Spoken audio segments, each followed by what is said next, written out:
Assalamu alaikum, chers frères et sœurs. Bienvenue sur notre chaîne. Aujourd'hui, nous allons aborder un sujet qui est au cœur de notre foi et de notre éducation. L'honnêteté, la amana. C'est une qualité essentielle pour tout musulman, un pilier de notre caractère. Et pour illustrer sa puissance, je vais vous raconter une histoire simple mais profondément inspirante, celle d'un enfant et d'une pièce de monnaie. Une histoire qui nous rappelle comment les plus grandes leçons de vie sont souvent semées dans l'innocence de l'enfance. Restez avec nous, car cette histoire a beaucoup à nous apprendre sur nous-mêmes et sur la manière d'élever nos enfants dans la droiture. Imaginez une salle de classe animée, remplie du bruit joyeux des enfants. Au milieu de cette scène, un jeune garçon, pas plus haut que 3 pommes, remarque quelque chose qui brille par terre, près de son pupitre. Il se penche et ramasse une pièce de monnaie. Ce n'est pas grand-chose, juste une petite pièce. Pour un enfant, cela pourrait représenter une friandise, un petit trésor à garder précieusement dans sa poche. Que feriez-vous à sa place? Que ferait un enfant de nos jours? La tentation est là, simple et silencieuse. Personne ne l'a vue, personne ne saura jamais. C'est un secret entre lui et cette petite pièce de métal. Mais ce garçon, au lieu de la glisser discrètement dans sa poche, se lève et se dirige vers son professeur. Avec une main tremblante mais un regard déterminé, il tend la pièce à son enseignant. Le professeur, surpris et curieux, le regarde et lui pose une question simple. « Pourquoi ne l'as-tu pas gardée pour toi? Personne ne t'a vu. » C'est une question qui teste le cœur, une question qui va au-delà de la simple restitution d'un objet. Le professeur ne cherche pas seulement à récupérer la pièce, il cherche à comprendre ce qui motive ce jeune esprit. Il veut savoir d'où vient cette intégrité si rare. La réponse de l'enfant va alors laisser l'enseignant sans voix et elle devrait tous nous faire réfléchir. Le jeune garçon lève les yeux vers son professeur et répond avec une sagesse qui dépasse son âge. « Parce que mon père m'a enseigné un verset du Coran. » Il fait une pause, puis récite avec conviction. « Allah connaît la trahison des yeux, tout comme ce que les poitrines cachent. » Subhanallah, quelle réponse! Ce n'est pas la peur du professeur, ni la peur d'être découvert par ses camarades qui l'a guidé. C'est la conscience profonde, la certitude qu'Allah, le Tout-Puissant, le voit. Il sait que même si tous les regards humains sont détournés, le regard d'Allah est constant. Il sait que le secret le mieux gardé dans le cœur d'un homme est une évidence pour son Créateur. Cette histoire est un rappel puissant de ce qu'est la véritable honnêteté en islam. Ce n'est pas simplement une convention sociale ou la peur d'une punition terrestre. C'est un état de conscience permanent, une relation intime avec Allah. C'est ce qu'on appelle la taqwa, la crainte pieuse d'Allah, la conscience de sa présence à chaque instant. Cet enfant a compris une vérité fondamentale. L'honnêteté n'est pas une performance pour les autres, mais un acte d'adoration envers Allah. Il ne s'agit pas de paraître honnête, mais de l'être véritablement dans nos pensées, nos intentions et nos actions, qu'on nous observe ou non.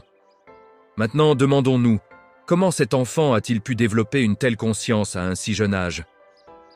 La réponse se trouve dans sa propre explication. Mon père m'a enseigné. L'éducation, la tarbiya, est la clé. Les parents sont les premiers et les plus importants éducateurs. Ce n'est pas en donnant des ordres ou en punissant que l'on forge le caractère d'un enfant, mais en plantant des graines de foi dans son cœur. Ce père n'a pas seulement dit à son fils d'être honnête, il lui a donné le « pourquoi ». Il a connecté l'acte d'honnêteté à sa source la plus profonde, la conscience d'Allah. C'est un enseignement pour tous les parents et éducateurs. Nous devons enseigner à nos enfants le halal et le haram, bien sûr.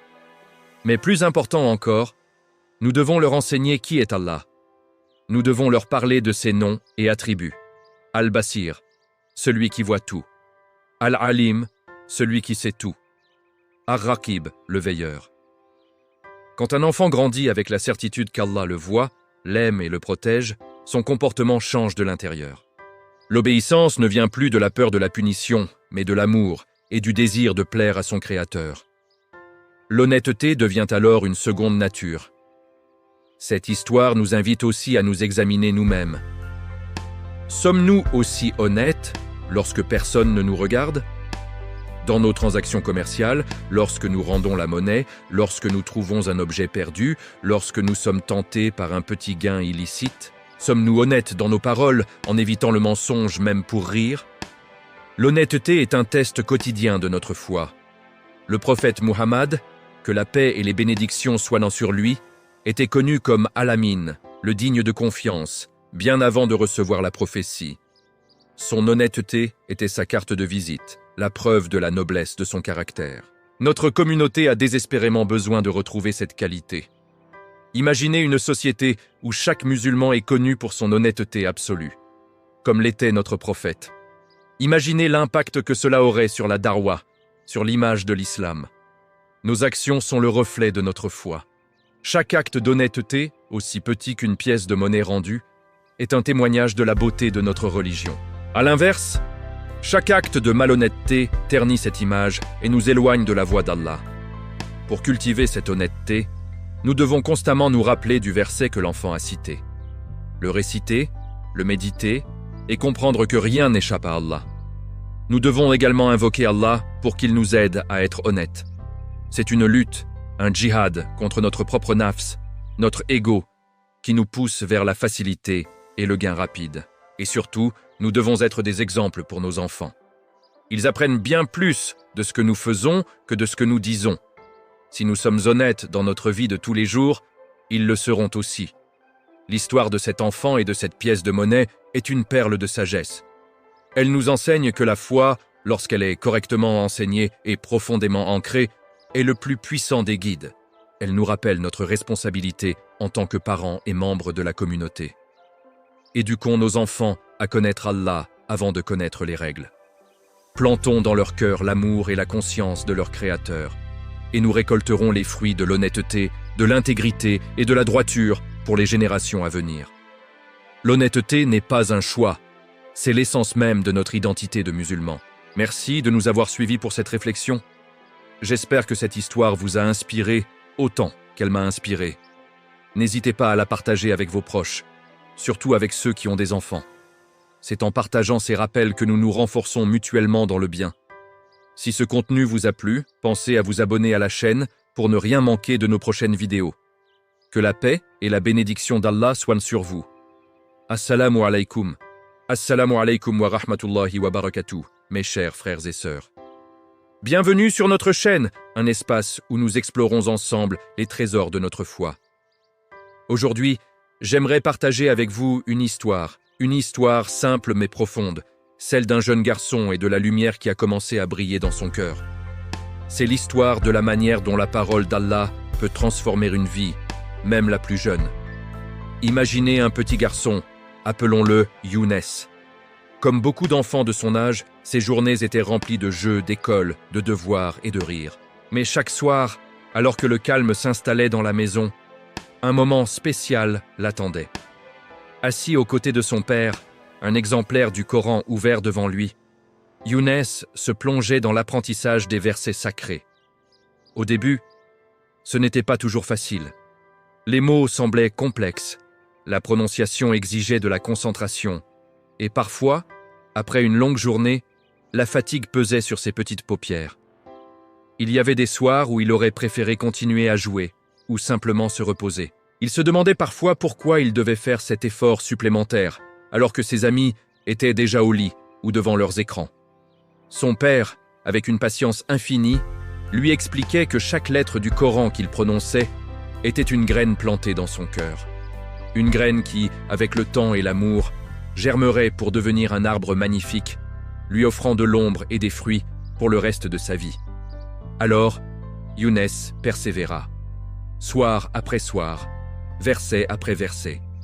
Il commençait par de courtes sourates, comme Al-Fatiha, Al-Ikhlas, Al-Falaq et An-Nas. Il répétait après son père, sa petite voix s'efforçant d'imiter la mélodie et le rythme. Lentement, presque sans s'en rendre compte, quelque chose commença à changer en lui. Ce n'était pas un changement soudain ou spectaculaire, mais plutôt une douce transformation intérieure. Il commença à ressentir une chaleur, une sorte de lumière apaisante qui grandissait en lui chaque fois qu'il lisait le Coran. Cette sensation était particulièrement forte les soirs où il était fatigué. C'était comme si les paroles d'Allah venaient recharger son âme, dissipant la lassitude de la journée. La lecture n'était plus une corvée, mais un rendez-vous qui l'attendait avec impatience. C'était devenu son moment de paix, un refuge. Le temps passa. Les semaines devinrent des mois, et les mois des années. Younes grandissait, et sa connaissance du Coran grandissait avec lui. Il ne se contentait plus de réciter les versets, il commençait à en comprendre le sens. Son père lui racontait les histoires des prophètes, lui expliquait les paraboles et les sagesses contenues dans le livre sacré. Younes découvrait l'histoire d'Ibrahim, la patience de Ayoub, la sagesse de Sulaïman et bien sûr, la vie et le message de notre bien-aimé prophète Muhammad, que la paix et les bénédictions d'Allah soient sur lui. Chaque histoire, chaque enseignement était une nouvelle lumière qui venait éclairer son chemin. Le Coran n'était plus seulement un livre qu'il lisait le soir, il devenait une boussole pour sa vie de tous les jours. C'est là que la véritable transformation devint évidente pour tout le monde. Ses parents, ses professeurs, ses amis, tous remarquèrent un changement dans son comportement. Son akhlaq, sa moralité, s'amélioraient de jour en jour. Younes devint plus respectueux envers ses aînés, plus patient avec ses camarades, plus gentil avec les animaux. Quand il voyait une dispute, il essayait d'apaiser les tensions au lieu de les attiser. Quand quelqu'un avait besoin d'aide, il était le premier à offrir son soutien, sans rien attendre en retour. Il apprenait à pardonner plus facilement, à ne pas garder de rancune. Les enseignements du Coran sur la bonté, la miséricorde, l'honnêteté et la justice s'étaient là gravés dans son cœur et se manifestaient naturellement dans ses actions. Un jour, sa mère, en le regardant jouer avec sa petite sœur avec une douceur et une patience remarquables, lui demanda « Younes, mon fils, tu es devenu si bon et si attentionné. Quel est ton secret ?» Younes réfléchit un instant, puis un sourire illumina son visage. Il répondit simplement « Je ne sais pas, maman, mais quand je lis le Coran, j'ai l'impression qu'une lumière lave mon cœur. Elle enlève les mauvaises pensées et me donne envie de faire le bien. » Cette réponse, si simple et si pure, toucha profondément sa mère. Elle comprit que l'effort de chaque soir portait ses fruits. La parole d'Allah ne faisait pas que remplir la mémoire de son fils. Elle purifiait son cœur et élevait son âme. Cette histoire de Younes, mes frères et sœurs, est l'histoire de chacun d'entre nous, ou du moins, elle peut l'être. Le Coran est une lumière envoyée par Allah pour nous guider hors des ténèbres. Dans la sourate Al-Maïda, Allah dit « Une lumière et un livre explicite vous sont certes venus d'Allah. Par ceci, Allah guide au chemin du salut ceux qui cherchent son agrément, et il les fait sortir des ténèbres vers la lumière par sa grâce, et il les guide vers un droit chemin. Le cœur d'un enfant est comme une terre fertile, prête à accueillir les graines de la foi. Lorsque nous y plantons les versets du Coran, nous ne faisons pas que leur apprendre à réciter. Nous leur offrons le plus grand des cadeaux, une connexion directe avec leur Créateur, une source de guidée et de paix qui les accompagnera toute leur vie. La récitation et la mémorisation du Coran ne sont pas une fin en soi. Elles sont le début d'un voyage. C'est un moyen de permettre à la parole divine de s'installer dans nos cœurs pour les purifier, les adoucir et les éclairer. Comme une pluie bienfaisante qui nettoie la terre et la rend fertile, les versets du Coran nettoient nos cœurs de l'envie, de la colère, de l'arrogance et de l'égoïsme. Ils y plantent l'amour, la miséricorde, l'humilité et la gratitude. Le prophète Muhammad, que la paix et les bénédictions soient sur lui, a dit « Celui qui n'a rien du Coran en lui est comme une maison en ruine. » Imaginez une maison abandonnée, sombre, vide et fragile. C'est l'état d'un cœur éloigné du Coran. Maintenant, imaginez une maison illuminée, solide, chaleureuse et pleine de vie. C'est l'image d'un cœur rempli de la parole d'Allah. Cette transformation du comportement, cet akhlaq qui s'embellit, est la preuve la plus tangible de l'effet du Coran sur le croyant. Car la foi, la iman, ne se résume pas à une croyance intérieure. Elle doit se manifester par de bonnes actions. Le Coran nous enseigne constamment à être justes, à honorer nos parents, à être bons avec nos voisins, à nourrir les pauvres, à dire la vérité, à être patient dans l'épreuve. En lisant et en méditant sur ces commandements, notre conscience s'éveille, notre caractère se forge et s'affine selon le modèle divin. Notre prophète bien-aimé, dont le caractère était le Coran en action, est notre guide ultime sur ce chemin. Alors, que pouvons-nous tirer de l'histoire de Younes ? Tout d'abord, L'importance de la persévérance. L'apprentissage du Coran est un marathon, pas un sprint. Il y aura des moments de fatigue et de découragement, mais chaque effort est récompensé par Allah. Deuxièmement, le rôle crucial des parents et des éducateurs. C'est à nous de créer cet environnement d'amour et de patience pour que nos enfants puissent développer une relation personnelle avec le Coran, non pas par contrainte, mais par amour. Faisons du Coran une source de joie et de réconfort dans nos foyers.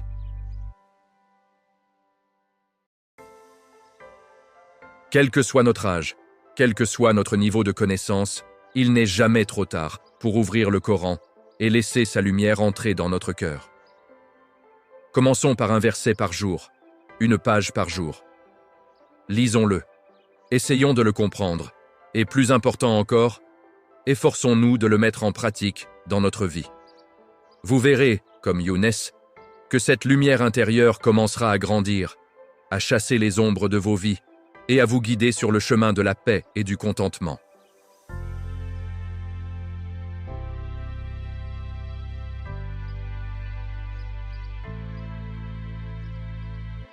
L'histoire de Younes nous rappelle que le plus grand héritage que nous puissions laisser à nos enfants n'est pas matériel. Ce ne sont ni les richesses ni les propriétés, mais bien l'amour du Coran. Car si nous leur donnons le Coran, nous leur donnons la clé du succès dans cette vie et dans l'au-delà. Nous leur donnons une lumière qui ne s'éteindra jamais et qui éclairera leur chemin longtemps après que nous aurons quitté ce monde. Je vous invite tous, chers frères et sœurs, à faire de cette histoire une source d'inspiration. Si vous êtes parents, engagez-vous à lire le Coran avec vos enfants, ne serait-ce que quelques minutes chaque jour. Si vous n'avez pas encore commencé ce voyage, aujourd'hui est le meilleur jour pour le faire. Ouvrez le livre d'Allah et laissez sa lumière transformer votre cœur comme elle a transformé celui du petit Younes. Merci de m'avoir écouté jusqu'au bout. J'espère que ce rappel vous aura été bénéfique. N'hésitez pas à partager vos propres expériences avec le Coran dans les commentaires ci-dessous. Comment la parole d'Allah a-t-elle illuminé votre vie ou celle de vos proches? Vos témoignages sont une source d'inspiration pour nous tous. Si vous avez apprécié cette vidéo, pensez à laisser un j'aime et à vous abonner à la chaîne pour ne pas manquer nos prochains contenus. Partagez cette vidéo avec vos amis et votre famille, afin que la lumière du Coran puisse toucher le plus de cœurs possible. Que la paix et la miséricorde d'Allah soient sur vous. Assalamu alaikum. Il était une fois, dans une ville animée aux rues pavées et aux marchés colorés, un marchand nommé Hassan. Hassan était connu pour la qualité de ses tissus, des soies chatoyantes venues de loin aux cotons les plus doux. Son échoppe était toujours pleine de clients, attirés par la réputation de ses produits. Hassan était un homme pieux, observant ses prières et donnant l'aumône. Pourtant, une ombre s'était glissée dans son cœur, une faiblesse qu'il se permettait de temps en temps, le mensonge. Un petit mensonge, pensait-il, pour embellir la vérité et conclure une vente plus rapidement. Un matin, alors que le soleil commençait à peine à dorer les minarets, un client très important entra dans sa boutique. C'était un riche commerçant d'une ville voisine, réputé pour ses commandes massives. Il cherchait un lot de tissu particulier pour une occasion spéciale, un tissu d'une couleur et d'une qualité bien précise. Hassan sentit son cœur battre plus fort. Une telle vente pourrait assurer sa prospérité pour des mois. Il fouilla dans ses piles de tissus et en sortit une pièce magnifique. La couleur était presque parfaite, mais la qualité n'était pas tout à fait celle que le client exigeait. C'était un bon tissu, certes, mais pas le meilleur. La tentation s'empara de Hassan. Il se tourna vers le client avec son plus beau sourire et déclara « Voici exactement ce que vous cherchez, la meilleure qualité de la région, tissée par les mains les plus expertes. Vous ne trouverez pas mieux. » Le client, confiant, examina le tissu sous la faible lumière du matin. Convaincu par l'assurance de Hassan, il passa une commande colossale, paya un acompte généreux et promit de revenir le lendemain pour tout récupérer. Hassan était aux anges. La journée se passa dans une euphorie qu'il n'avait pas ressentie depuis longtemps. Il se félicitait de son habileté commerciale, se persuadant que ce petit arrangement avec la vérité était inoffensif. Après tout, le tissu est de bonne qualité, se répétait-il. Il ne s'en rendra jamais compte. Le soir venu, il fit sa prière, mais son cœur n'était pas tout à fait en paix. Une petite voix au fond de lui le tourmentait, mais il choisit de l'ignorer, emporté par l'excitation de son gain.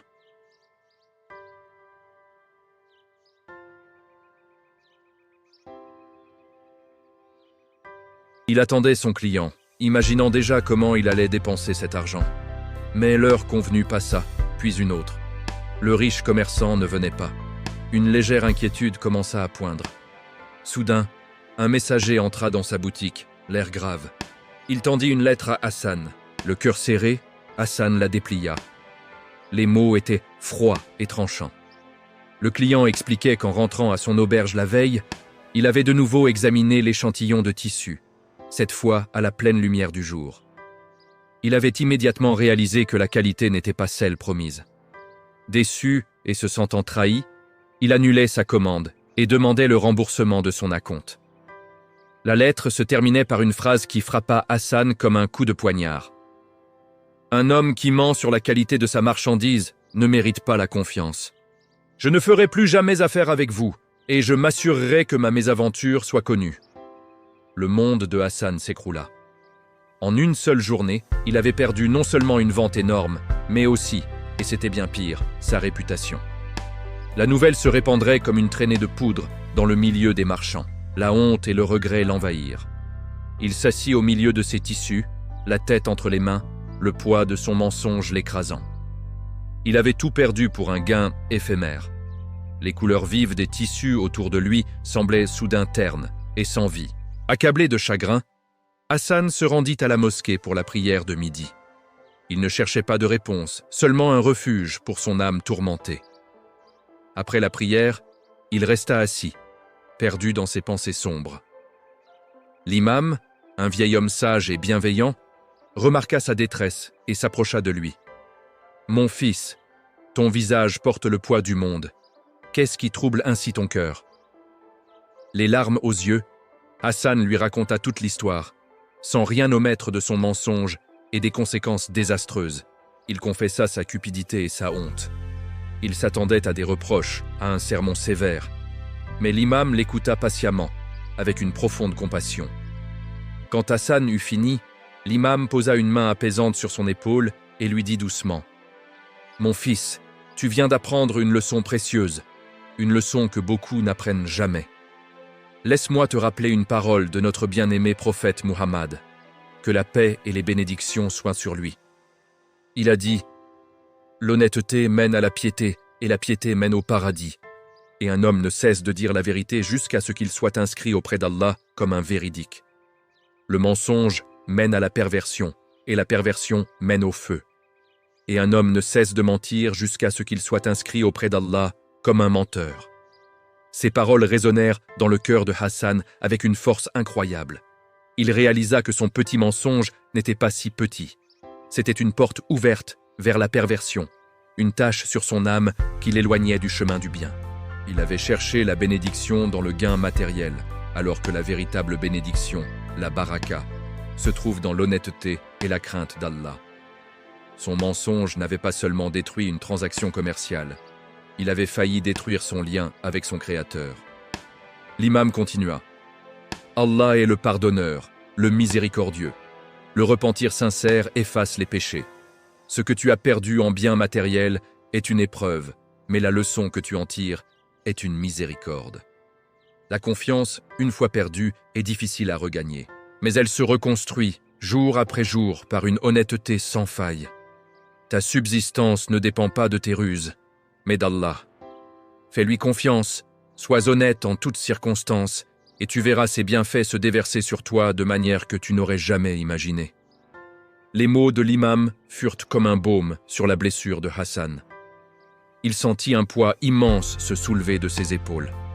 Il leva les mains et pria Allah avec une ferveur qu'il n'avait jamais connue, demandant pardon pour sa tromperie et sa faiblesse. Il pleura, non plus de regret pour l'argent perdu, mais de repentir sincère pour avoir désobéi à son Seigneur. Ce jour-là, Hassan prit une décision qui allait changer sa vie. Il jura devant Allah de ne plus jamais prononcer un seul mensonge dans ses affaires, ni dans aucun autre aspect de sa vie, aussi petite que soit la tentation. Il remboursa immédiatement l'acompte du client en y joignant une lettre d'excuse sincère, sans chercher à se justifier. Le chemin fut long et difficile. Sa réputation avait été entachée et de nombreux clients se montraient en méfiants. Mais Hassan tint sa promesse. Il devint l'incarnation de l'honnêteté. Il décrivait ses produits avec une précision méticuleuse, soulignant les qualités mais aussi les moindres défauts. Si un tissu était de qualité moyenne, il le disait clairement. Ses prix étaient justes et sa parole devint aussi solide que le roc. Lentement, mais sûrement, les gens remarquèrent ce changement. Ils savaient qu'en achetant chez Hassan, ils obtenaient que la vérité. Sa boutique, autrefois connue pour ses beaux tissus, devint célèbre pour l'honnêteté de son propriétaire. La bénédiction d'Allah descendit sur son commerce. Il ne devint peut-être pas le plus riche marchand de la ville en termes d'argent, mais il devint le plus respecté. Il gagna quelque chose de bien plus précieux que l'or. La confiance des gens et, plus important encore, la paix du cœur et l'espoir d'être inscrit auprès d'Allah comme un homme véridique. L'histoire de Hassan le marchand repenti devint une légende dans les souks, rappelant à tous que la véritable richesse ne réside pas dans ce que l'on accumule par la tromperie, mais dans ce que l'on bâtit sur le fondement solide de la vérité. Car comme le dit le Coran, « Ô vous qui croyez, craignez Allah et soyez avec les véridiques ». Cette histoire nous rappelle à tous l'importance capitale de l'honnêteté dans notre foi et dans notre vie quotidienne. Assalamu alaikum chers frères et sœurs. Bienvenue sur notre chaîne où nous explorons les perles de sagesse de notre belle religion. Aujourd'hui, j'aimerais partager avec vous une histoire intemporelle, une histoire qui nous rappelle l'importance de l'honnêteté et de l'intégrité dans notre vie quotidienne, particulièrement dans le commerce. C'est l'histoire d'un marchand dont la piété et la crainte d'Allah ont illuminé son chemin et sont devenus une source d'inspiration pour tous. Imaginez une ville animée, pleine de vie, avec un marché vibrant où les sons, les couleurs et les odeurs se mélangent. Au cœur de ce marché se trouvait la boutique d'un marchand musulman. Ce n'était pas un homme extraordinairement riche ni célèbre, mais il était connu et respecté pour une qualité rare, sa droiture. Chaque jour, il se levait avant l'aube pour accomplir sa prière de Fajr, demandant à Allah de bénir sa journée et de le guider sur le droit chemin. Sa boutique était modeste mais toujours bien approvisionnée en grains, en épices et autres produits de première nécessité. Les clients affluaient, non seulement pour la qualité de ses marchandises, mais aussi parce qu'ils savaient qu'ils pouvaient lui faire confiance. Il traitait chaque personne avec respect et gentillesse, qu'elle achète beaucoup ou juste un peu. Un matin, alors qu'il servait ses premiers clients, il remarqua quelque chose d'inhabituel. En pesant une quantité de lentilles, il eut l'impression que la balance penchait un peu trop vite de son côté.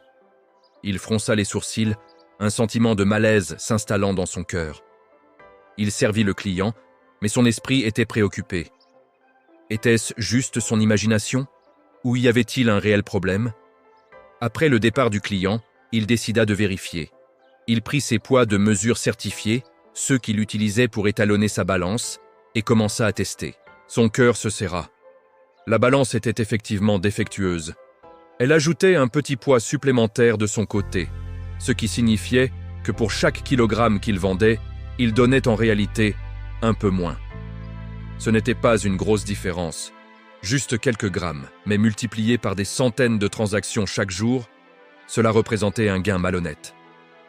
Un frisson le parcourut. Il réalisa qu'il avait, sans le savoir, trompé ses clients. Des versets du Coran lui revinrent instantanément à l'esprit, notamment ceux de la sourate Al-Mutaffifin, qui mettent en garde contre les fraudeurs, ceux qui, lorsqu'ils achètent, exigent la pleine mesure, mais lorsqu'ils vendent, ils la diminuent.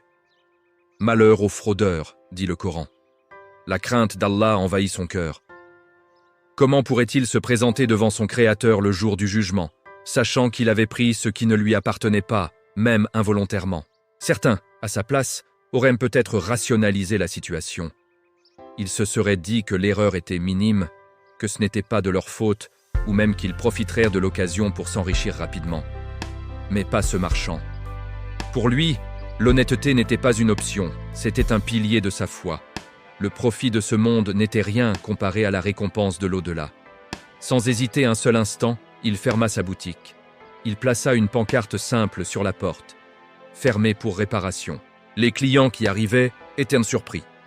Sa boutique n'était jamais fermée à cette heure de la journée. Certains pensèrent qu'il était malade ou qu'il avait eu une urgence familiale. Le marchand ne perdit pas de temps. Il emporta sa balance chez le meilleur artisan de la ville.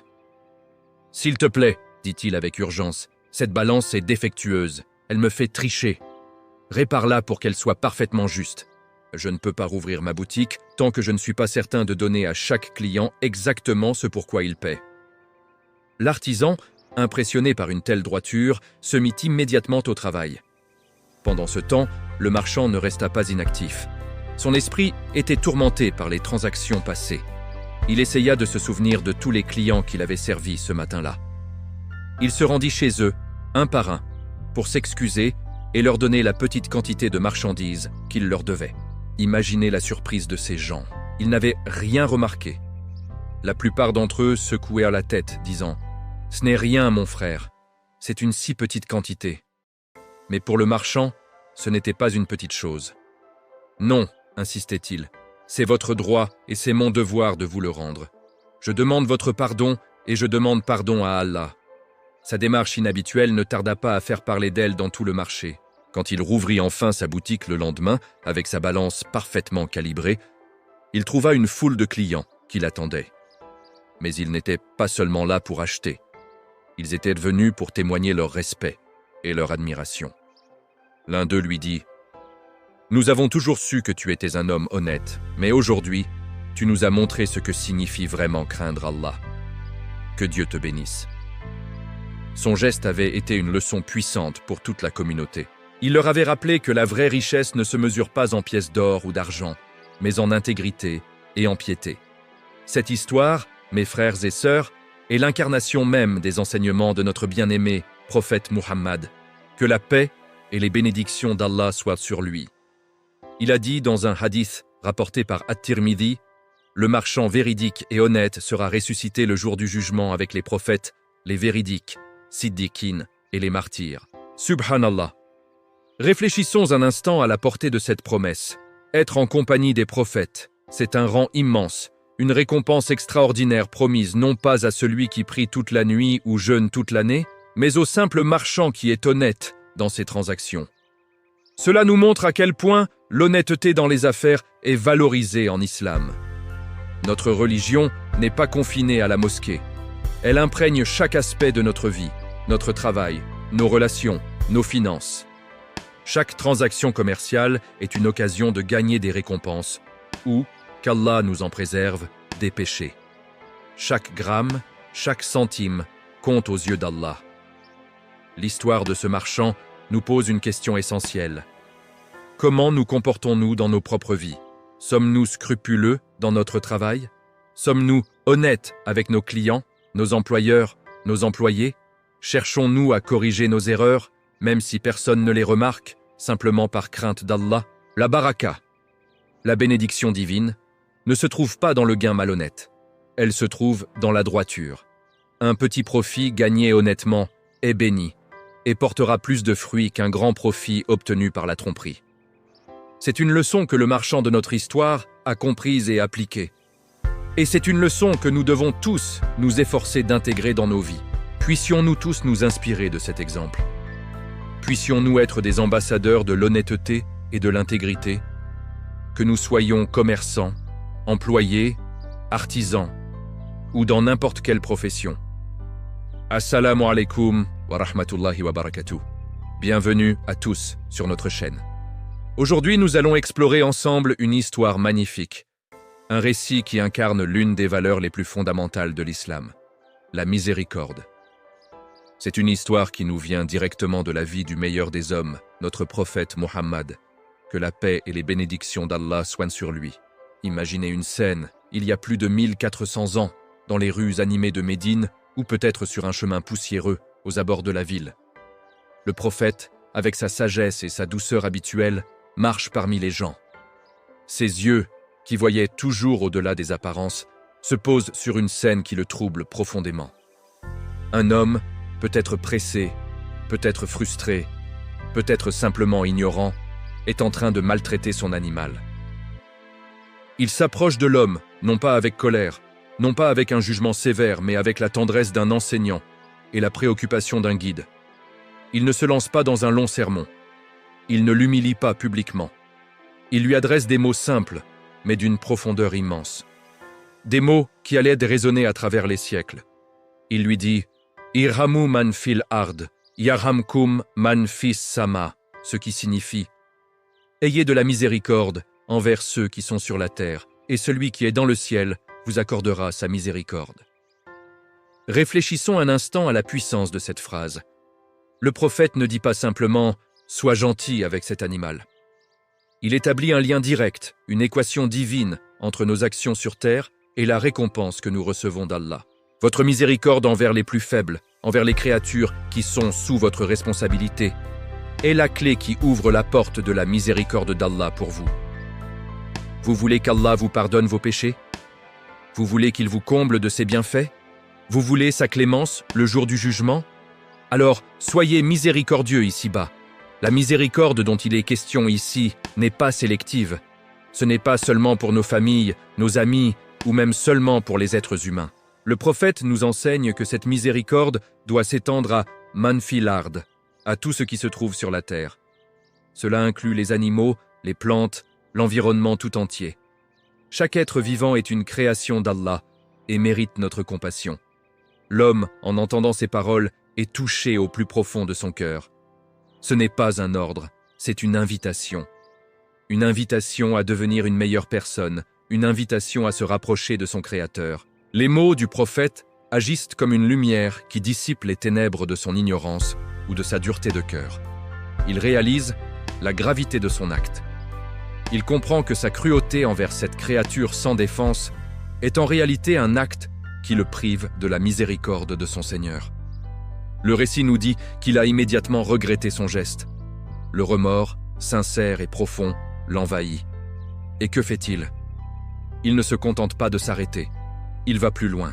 Pour prouver la sincérité de son repentir et pour réparer son erreur, il libère l'animal.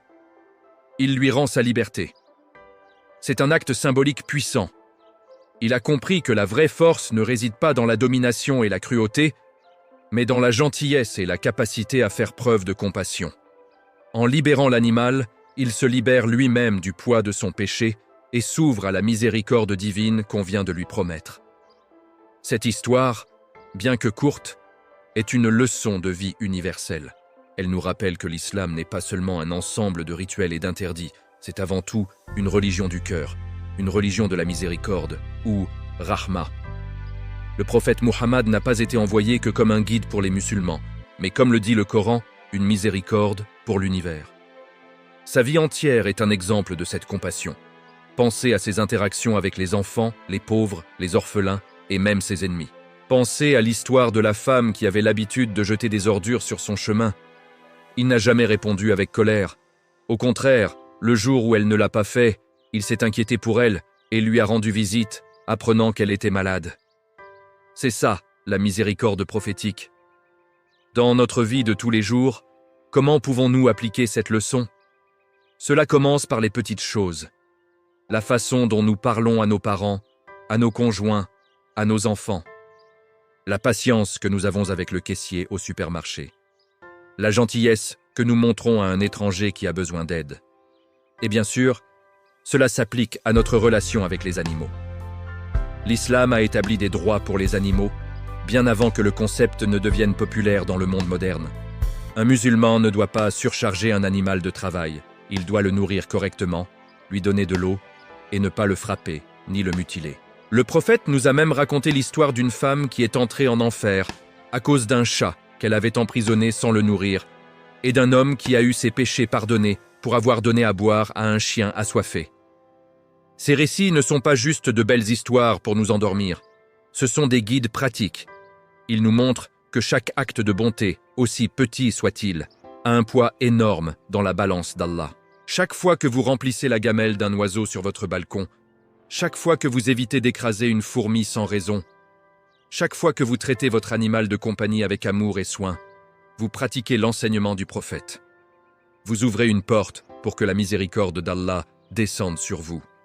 Cette histoire nous pousse aussi à l'introspection. Avons-nous des zones de dureté dans notre cœur? Sommes-nous parfois cruels, sans même nous en rendre compte, par nos paroles, par notre négligence, par notre indifférence? Ce hadith est un miroir. Il nous demande de regarder en nous-mêmes et de nous demander: suis-je une source de miséricorde pour ceux qui m'entourent? Pour les humains, les animaux, pour toute la création? Car en fin de compte, nous aspirons tous à la miséricorde d'Allah. Nous sommes tous des êtres imparfaits, nous commettons des erreurs, nous avons des manquements. Et notre seul espoir réside dans la miséricorde infinie de notre Créateur. Le prophète nous a donné la clé. Pour recevoir cette miséricorde, nous devons d'abord la donner. C'est un principe divin, donner, et il vous sera donné. Soyez miséricordieux, et on le sera avec vous. La compassion n'est pas un signe de faiblesse, c'est le signe d'une foi forte et d'un cœur connecté à Allah. L'homme de l'histoire a changé sa vie grâce à quelques mots. Ces mêmes mots peuvent changer nos vies aujourd'hui. Faisons de ce hadith notre devise. Ayez de la miséricorde envers ceux qui sont sur la terre, et celui qui est dans le ciel vous accordera sa miséricorde. Que cette histoire nous inspire à être plus doux, plus gentils, plus compatissants envers toutes les créatures d'Allah. Que nos cœurs soient remplis de cette rahma, qui est l'un des plus beaux attributs de notre Seigneur. Merci de nous avoir suivis pour cette réflexion. N'hésitez pas à partager cette vidéo pour que ce message de miséricorde se propage. Abonnez-vous à la chaîne pour plus de contenus inspirants sur la beauté de notre religion. Que la paix et la miséricorde d'Allah soient sur vous.